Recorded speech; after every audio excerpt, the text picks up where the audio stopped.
Hey everybody, Matt Gillogly here with SRP Medical Marketing and the Warner James Group, and today I want to share with you one of my favorite lines that I've always heard when I first got involved in medical. One of my doctors shared this line with me, and I think it's apropos when it comes to building your business and or making it survive, and that's this phrase: all bleeding eventually stops. Think about that. Okay, so from a patient standpoint, right, at some point all the bleeding is going to stop, right? It's going to stop one of two ways. The patient's either dead, or we've been able to find the source of the bleeding and we've been able to make it stop. Well, your medical practice and the success of your medical practice, whether it's an insurance-based practice or whether it's a cash-based practice, is exactly the same. It's that same concept, that all bleeding eventually stops. Now, unfortunately, that bleeding can lead to death. If you don't identify the bleeding in your practice, a lot of times you can bleed out. And unfortunately, sometimes the worst thing is that you bleed out slowly. Now, if you really, there's probably nothing worse for you as a doctor. I've got to switch hands here. There's probably nothing worse for you as a doctor than not knowing where the bleeding is coming from, okay? I'll never forget that when my mom was coming towards the end of her life, she developed some kind of a slow internal bleeding, and that's what eventually killed her, right? They couldn't find where the bleeding was. She was old. She was 85. She had a great life, so, I appreciate in advance any kind comments, but, sometimes it's just the end was there, right? But the reality is that the doctors wanted to find the bleeding, right? But they couldn't because it was so small, it was so slow. But if you have a patient that comes in, and let's say you're working in the ER and that patient is hemorrhaging, you know exactly where the bleeding has come from and you know exactly how to fix it. Well, the thing is that you probably don't know where the small leaks are, where the holes are, where the bleeding out is happening in your medical practice, and that's going to lead to a very slow and painful death. So what I want to talk to you about today is how to stop the bleeding so that you're on the good side of the bleeding ending and not the bad side. Okay, so bear with me here. I'm kind of a selfie newbie here, selfie stick newbie, but I have a couple of things here. So you'll see here I have a board laid out. Let me back up over here. So I have a board laid out. Okay, you're going to see that I have 3 circles right there. And on one side right here, I have the word the wilderness. And I have another word right here called the promised land. Now, most practices that I know are trying to get to the promised land. And the promised land looks like this. There's not only milk and honey, but you're making, say, $150,000 a month in your medical practice at a minimum. Hopefully you're scaling up to doing $200,000 to $400,000 a month. You have a couple of PAs working for you. You're only dealing with the larger cases. You're not having to deal with the rank and file. Okay, people are paying more money for access. You might even have a cash-based business, medical practice that you have started that's in the same building or on this next door or something like that. That's giving you even more financial freedom. Okay, you're able to put big chunks of money away. You're taking nice vacations with your family. You're not staying at the old Holodome on Highway 77 where the pool doesn't work. But you're actually staying at the nicer place, maybe even the 4-star places, right? Well, over here, we have the wilderness, okay? Now, the wilderness is fraught with challenges. And the wilderness, how you know you're in the wilderness is that if you keep going round and round and round. The definition of being crazy is doing the same thing over and over again and expecting a different result.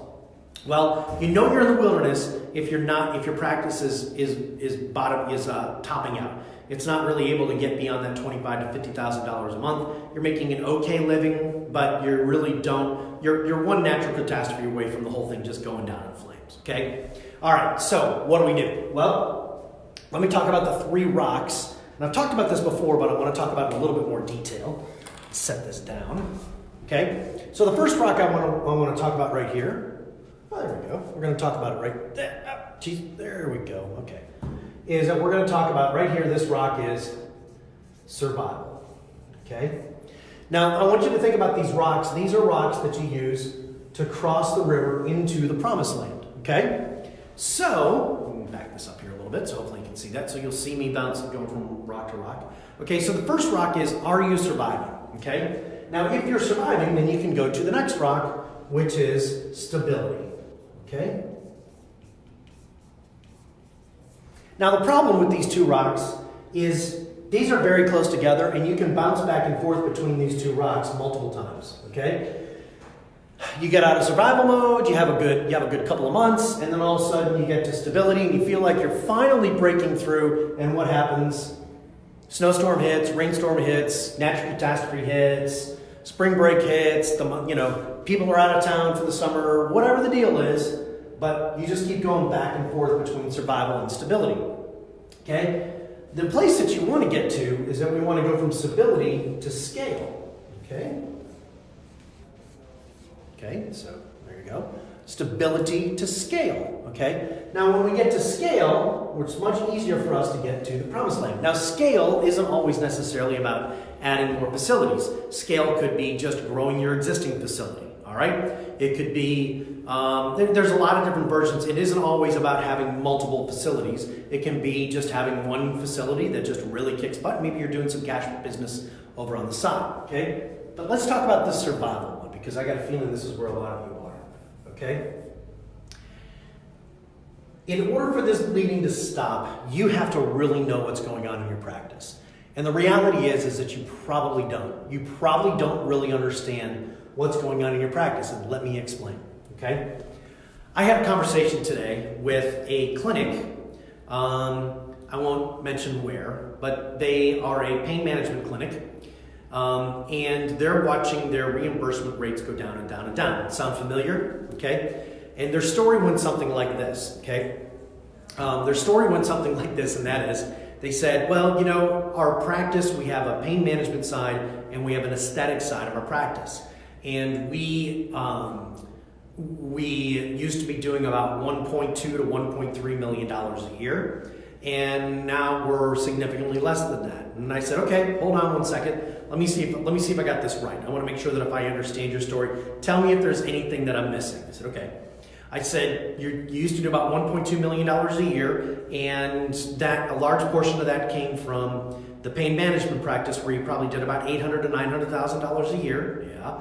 And then you decided that, what we're going to do is we're going to diversify, because you attended some event, and they said what you need to do is you need to open up a cash-based practice so that you can have the cash coming in, and then eventually what you're going to do is you're going to phase out the pain management clinic, and you're going to have this cash-based clinic. They're like, yeah. And I said, and guess what? What happened is that over the last 3 years, those reimbursement rates in your pain management clinic have gone significantly down from like 180 to 150 to 120, that in some cases you're probably just getting $75 reimbursement rate.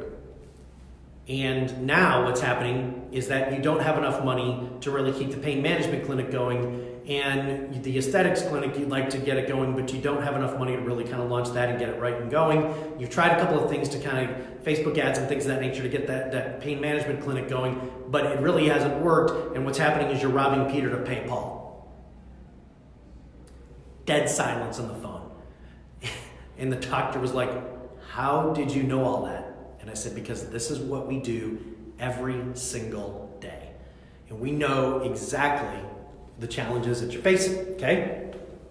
So what we did is we had a conversation about survival, okay? Now, survival is not about adding another ad campaign. We don't want ad campaign. I'm just going to put camp. We don't want to do another ad campaign. That's not going to get you out of this hole. What we have to do is we've got to build this foundation, okay? And by building the foundation of your practice, type this out here. By building the foundation of your practice, it's going to give us stability. Now, what happens when we have stability? When you have stability, when you have money in the bank, you can start to make much better decisions. Now, if you think back to times when you've had a little bit of money, or maybe you were just starting out, and when you don't have money, you can have a tendency to operate scared. And what we want to do is we want to make sure that we're operating from a place where we're getting a good night's rest, that we're able to make really good decisions. And it's really hard to do that if you don't have cash in the bank, if you're always worried about where that next check is coming from.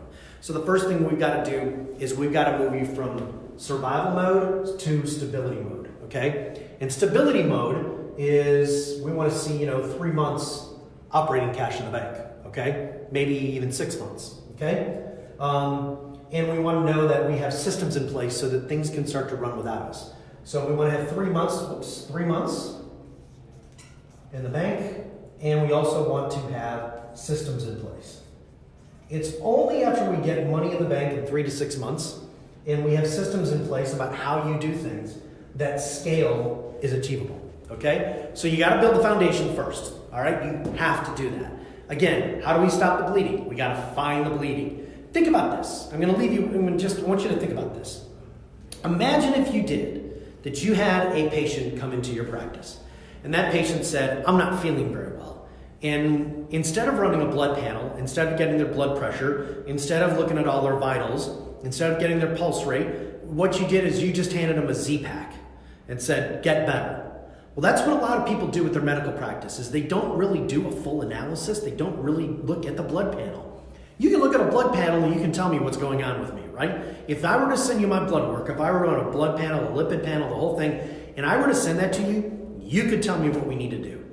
That's what we do, okay? We do that for you because what we're gonna do, in order for you to get out of being sick, okay, from you to get out of being in survival mode, we're gonna look at all your vitals, we develop a plan for you, and then what we're gonna do is we're gonna build a foundation, just like if you had a patient. If you had a patient that came in and it was hemorrhaging, you'd want to stabilize the bleeding, stop the bleeding. Then what you want to do is you want to rebuild the blood, either through blood transfusions, and you're going to find out what caused that. Maybe if it was a gunshot wound, it's one thing. If it's something else, it's another, right? You've got all these things that you can do, you can take a look at. It's the exact same thing that we do so that we can build stability, right? You want that patient to be stable. And then when you release them, you want to see them get to their version of scale is them getting healthier, stronger, so that they can go back to living a full life.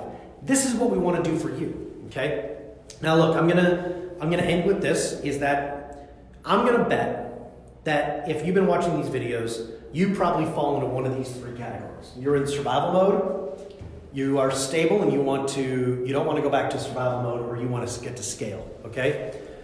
Sorry this is a little jumpy, but anyway, well, you can't just get there by trying to do the exact same thing. Let's get you into the promised land right here.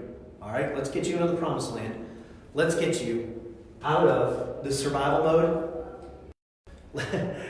Phone rang. Survival, let's get you out of survival to stability, and let's get you from stability to scale, okay?